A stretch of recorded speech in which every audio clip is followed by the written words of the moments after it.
So the track days are cool, but there's a lot of stuff that happens before that, which is what's happening right now.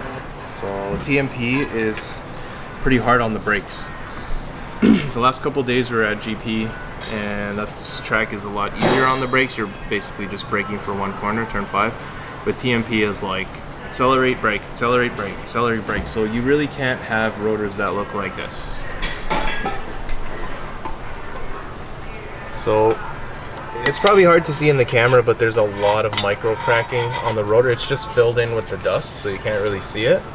But we'll do a side by side, and you'll see the difference. These were also slotted. Yeah, these were slotted. You could see a faint hint of the slot there, and it's completely gone. Like, you can't feel the slot at all. So these are beyond the service limit. They've been on here probably one season, last year, and a couple track days this season. So when you're running very aggressive pads and elevated temperatures, the rotors will wear. They will. The pads will wear and the rotors will wear. So this is part for the course. Consumables, just like wheels. We also have a cracked wheel we need to repair, which that's going to be terrific. Luckily I have a spare, so I have an extra one. So we'll swap that out, we'll fix the other one and leave the cracked one as a spare. But yeah, if you're gonna do track days and you're driving pretty seriously, you don't buy 4 wheels, you buy 8. You don't buy one set of brake pads, you buy 2. You don't buy one set of rotors, you buy 2 sets, because this happens at the most inopportune time. Luckily enough, I practice what I preach. So when I buy pads, I buy 2 sets. When I buy rotors, I buy 2 sets. So we have a set of rotors, and these ones are actually just gonna go, just gonna be used as spares. So we'll just keep them, because they're straight, and they'll get us through a day if we need to, but not ideal for TMP. No, I think the last piston is bigger, so you get more even pad wear on these ones. And they work great. I haven't had any issues with them. Naturally, when I bought them, I bought a full rebuild kit just in case we do have a problem later. We're not stuck looking for parts last minute. Damage it. And let's go over there, and we'll fix this rotor up and swap the ring over. So this is the new ring here, and it's directional. And you can see it has slots in it that helps with the dissipation of the gases that build up between the rotor surface and the pad. And you can clearly see how deep that is, and they're missing there, right? So you can also probably see the cracks in there, the micro cracks, which eventually become macro cracks, and then you have a big problem. So my main issue, if we were going to GP, I would still run these rotors, but we're going to TMP. So I want to make sure that we have slots so we can remove the gas that builds up under heavy braking, which these don't have anymore. So that gas creates like a boundary layer between the pad and the rotor, and it kind of resists the brake interaction between the pad and the rotor. So I want to make sure that that doesn't happen. I need all the braking force I can get. I may even change the pad compound depending on how I feel that day. Right now we're running G-Lock R10s on the car. We may bump up to the 16s if I feel like the braking's not there. But we'll see. We'll play that out by ear. So these rings are lock wired to the rotor hat itself. The rotor hat is aluminum to reduce unsprung mass, and the ring itself is obviously iron. And we're gonna have to remove this lock wire. So typically for customers' cars, we lock wire every single one of these nuts, and you do it in a pattern so that if this one loosens, it tightens the other one. If that one loosens, it tightens the other one. That way nothing can actually fail and come apart. This is something that started in aviation and has kind of moved its way down to motorsports, as a lot of things do. I didn't do this on my rotors because it's my car. But if you come in here and you're a customer and you're paying to have this done, yeah, we will charge you full pop, and we will safety wire the entire rotor.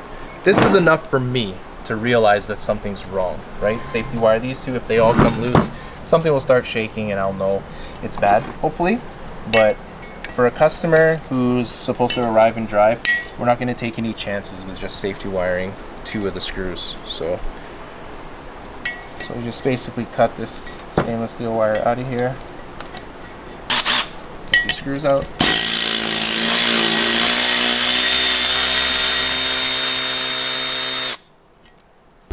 The backs look like new.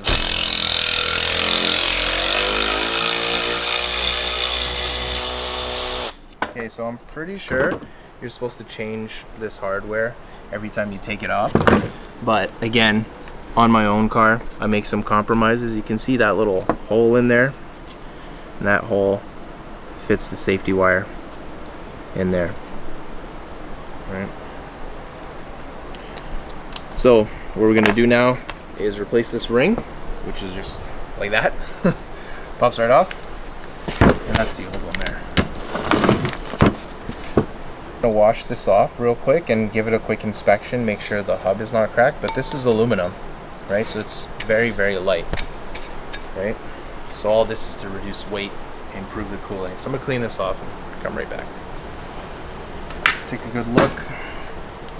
Make sure there's no cracks in here. Usually if these do crack, they kind of start from the thinnest area and they kind of propagate outward, but I think we're okay for now. Sure, you guys can tell how hot it is today. Like, look at Luke's arms. Dude, fuck, I'm glistening right now. My head feels like I'm in the shower. These rotors are directional. The reason they're directional is the slot orientation as well as the internal cooling fins. So you can see these fins are pointed a specific way, and that's to direct air from the inside of the hub outward to help cool the rotor. So don't fuck that up. Doesn't matter which way you put them on there, I'm sure they balance them. So what we're gonna do is we're gonna Loctite all these screws, red Loctite. We're gonna drop these in, and then we're gonna just go over them finally with the torque wrench.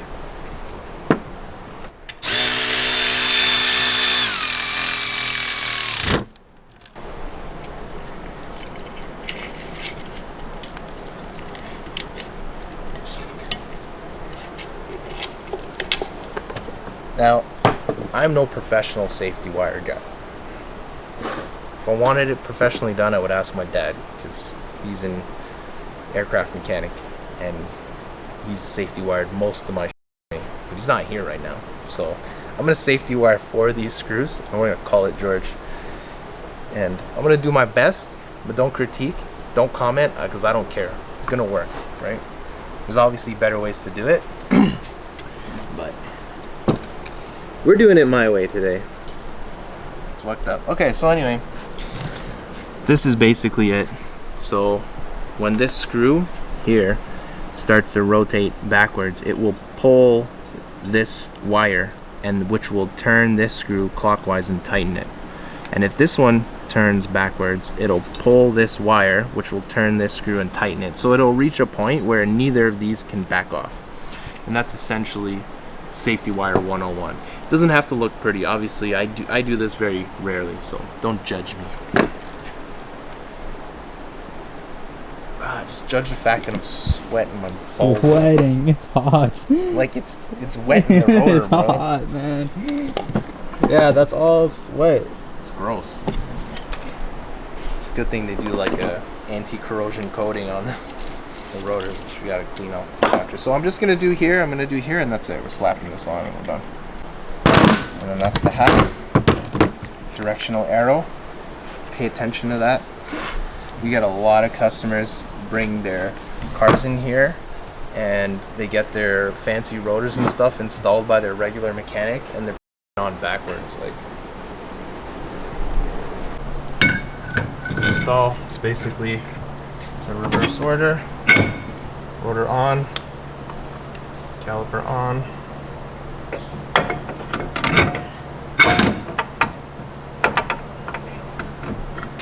Okay, so come, I'm going to show you something. I'm going to show you why I said buy 8 wheels instead of 4. Because wheels are consumable. If you've been setting blistering laps in your car on a set of wheels that's 2 years old, you probably should replace them. And if you like to hit curbs and go off trying to find time, that's what happens. That's a crack in the wheel. So this has got to get fixed. You know, we can fix it. It's actually not deformed too bad. There's a slight flat spot there, but we'll gouge this out and weld it and run it as a spare. But for now, this is coming off the car. I'd rather not use it if I don't have to. So let's take this tire off.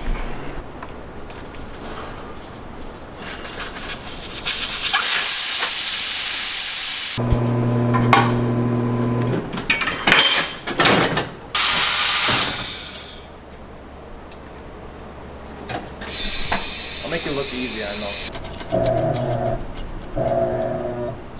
Boom. Balanced it by taking an ounce off. That's what I like.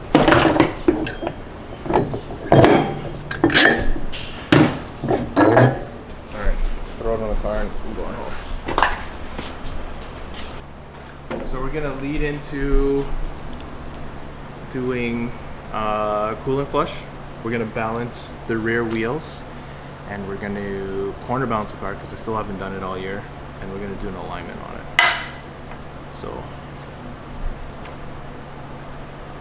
it's day 4 of track day prep, 1 minute at a time basically. So now we're going to align it. So did the corner balance yesterday, did the I forgot. Did the corner balance yesterday. So now we can align it. You want to do ride height adjustment first, then your corner balance, then do your alignment last. So all that stuff is, the alignment's going to affect all that stuff. So now we got our trusty Hunter machine here, and we're going to set up the car and align it. We've got the driver's weight in the car right now, which is good. So basically, sandbags in there, and then car up, mount the camera heads on there, align it. For 3 days, no. 4 days. We're 4 days away. CSCS, right? 4? Friday, Saturday, Sunday. 2 days. 2 days? 2 days, 3 nights. Yeah. Right? Yeah. That works. Setup wise, looking at the tire wear that we had from the last event, I'm gonna run a little bit more camber in the back. The front stay the same. It's pretty much maxed camber in the front. Like, I think it's like almost 6 degrees in the front. I don't know how much more we can put in the front, so we just gotta manage that. Haven't used the pyrometer all year, but maybe at some point we'll do that. Right, Kamar? Where's Kamar? Oh, there he is. Hey.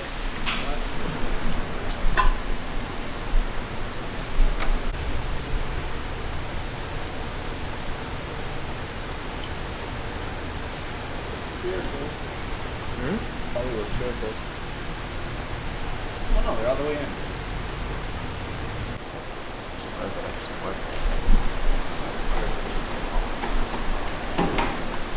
It's a tough one.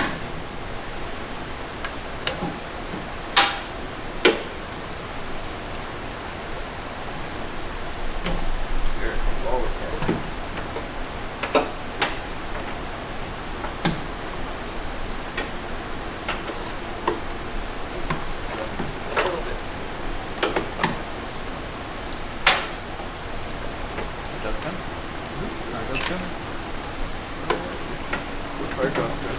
Smaller.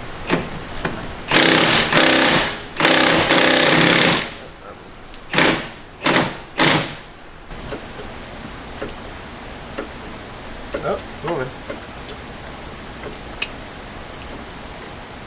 What?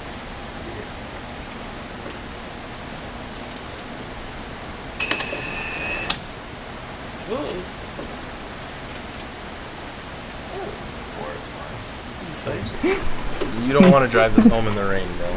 I can promise you it is not a good experience. Especially with 5.5 degrees. This is a dry setup. Go ahead.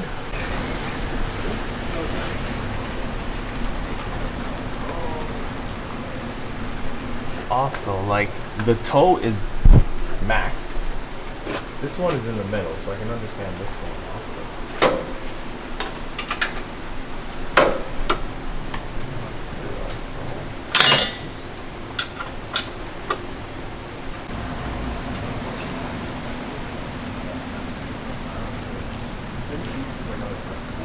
Is done thanks to me. Yeah. Did all this hard work.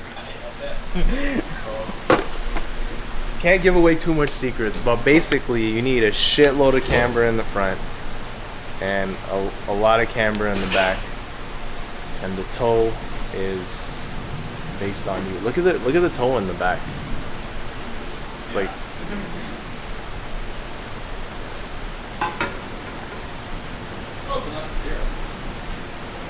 it's even, so it should still go straight. Okay, so tomorrow, if we get some time, we'll flush the cooling system. Just go over the car one more time, make sure everything's good. So, see you tomorrow.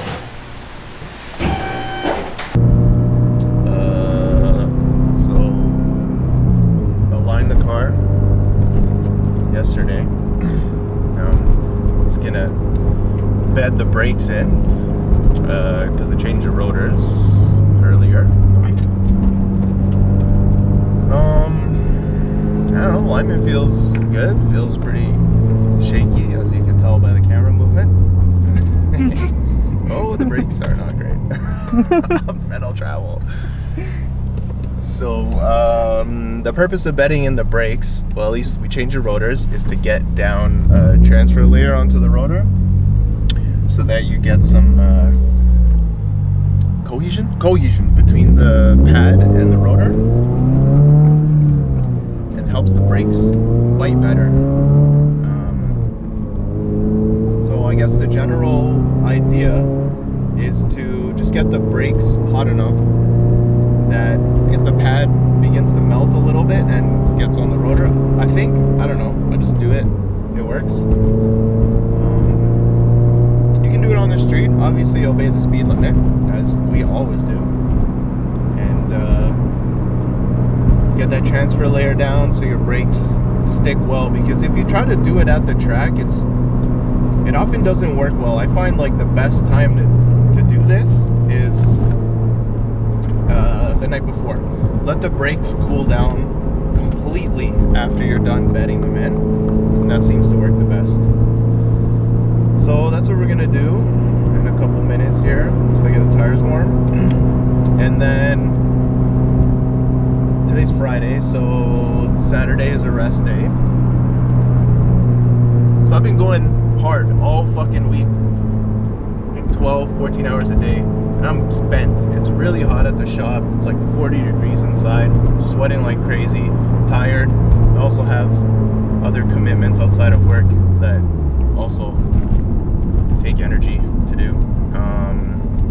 So I'm gonna try and just relax tomorrow, not do too much. I'll probably have to go back to the shop and just get things set up, fuel, food, pack my tools and stuff like that, just so everything's good to go for Sunday. And Sunday morning, bright and early, we leave. We head down to the track to try to get a spot. Of course, we got that ginormous trailer to park somewhere. I'm feeling okay mentally. Like physically, I'm pretty tired. But we're gonna see what happens Sunday. We're just gonna send it. See what happens.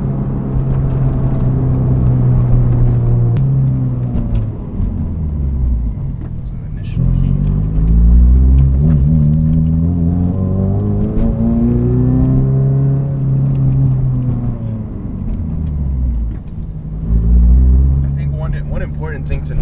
bedding in the brakes is don't come to a full stop when the brakes are hot, because what can happen is the pad can actually stick on the rotor, and then when you move off again, it can kind of break off chunks or just leave a deposit on the rotor, and then you start getting some vibration, which I've had this happen before. So yeah, the brakes are smoking already. So exactly what I was talking about, we're not gonna do. So yeah, the brakes will get hot enough that they will smoke, they can catch on fire, all kinds of things can happen. So you know what, we're probably not gonna stop here. And keep it moving, cool off a little bit. But yeah, you don't want to stop and let the brake pad material stick on the rotor at all. And like even when you're at the track, same thing. Like when you come off the track and your brakes are roasting hot, you don't want to just stop, right? You want to drive around the paddock a little bit, let the brakes cool down, because if you go in the pits, the brakes are scorching and you stop, they're gonna like weld to the rotor, and then you're gonna have a big problem. So cool down your car after ripping hot laps for a little while. So what we'll do, now that we know there's some heat in the brakes, we'll just do some higher speed stops. So typically I'll like to do a bunch of low speed stops, you know, like 60 kilometers an hour, and then we'll do some high speed ones, maybe like 100, 120 on the highway or whatever, and then get the brakes to bed in properly.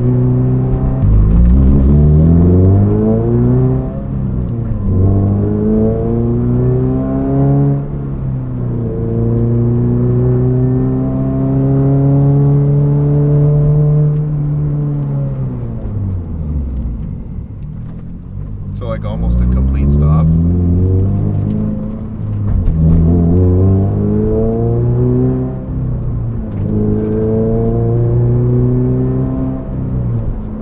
Trying to keep the noise down.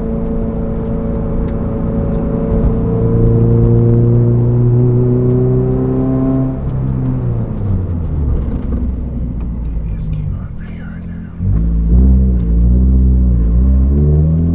Maybe we'll do one more and then we'll get out of here before somebody calls the cops on us. Just kidding, we're on a closed course. That won't happen. Right? Just kidding, just kidding.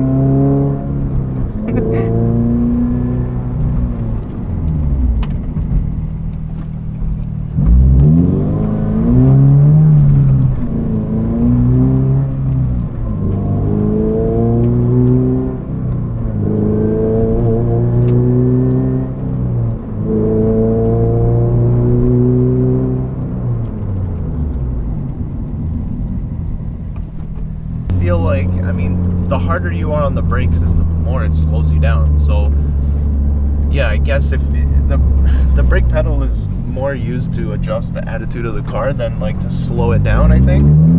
So you know, I guess like turn 1 at TMP, you're doing 170, I guess, going into there, but you probably only do 110 in the corner, so you have to slow the car down. But a lot of that braking is so that you can turn the car. It's not, you know what I mean? Like you need to be able to turn. So that's what the brakes are for, adjusting the attitude of the car, not slowing it down. Bars. Why would you want to slow down in a race? That doesn't make any sense. Bars. Right? Okay, so the brakes feel pretty good. You're bedded in. The car is actually stopping now. For brakes, we've got the Willwood brake kit, and we're using G-Lock R10 pads. They don't have the most bite, but I feel like the modulation is really good on the R10, and I like it. Like I like not being able to brake so much, because then I feel like I was braking too much with the R16. So we're using this pad. Lasts a little bit longer, and it's good. It's a little bit cheaper too. But I think that'll be it. We're running Endless R650 brake fluid, and the brakes on this car are amazing. They're really, really good. I have no complaints about the braking. It's consistent. The pedal is firm. it stops, obviously, and we got a lot of camber in the front end now, so the brakes are not going to work as well because the tires are like this. So we run a lot of camber to increase our corner speed, but you sacrifice your braking and straight line acceleration. But we'll work on that. So